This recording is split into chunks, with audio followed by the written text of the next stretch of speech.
bir güzel bağ içine bugün seyran egildi. Münevvilin oğruyun qarab dur gözül, derdime em balu derman egildi.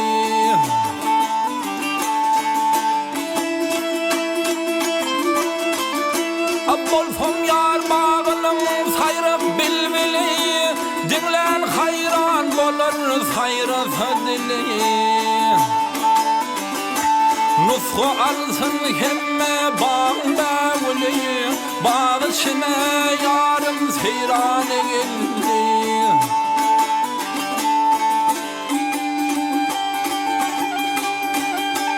Aşık mavşuk birbirinden neredir, husnun varsa ay buluda gülenir. Onu dinley sağın sana gülenir, husnun varı ay hem amale gelir.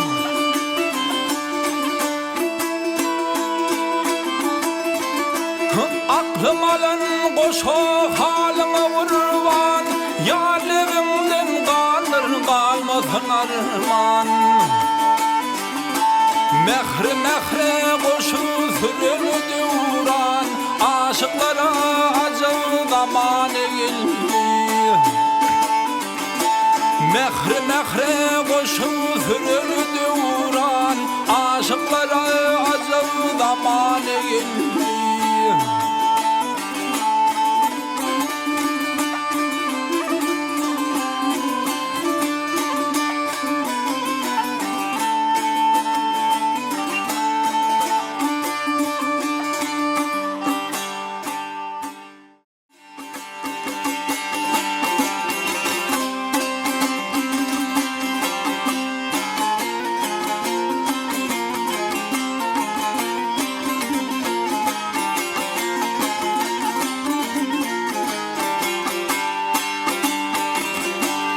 Ovadın arşaya ulaştı, malayım gelsin dedi.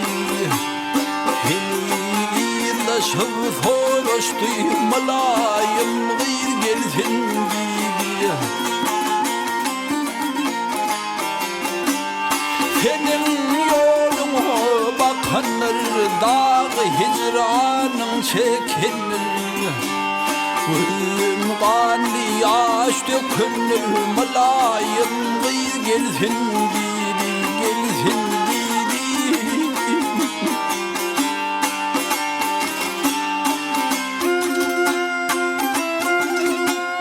Mahi tavanları fiyadın kara mülleri, fiyadın kara mülleri. Ballan şirindir sözleri, kıyır mulayım gelsin dedi. Aşık yolunun gelmeyir, dünyaya iki gelmeyir. Evlenmeyen gül çemenir, mulayım gelsin dedi, gelsin dedi varsın. Evlenmeyen gül çemenir, mulayım gelsin dedi, gelsin dedi varsın.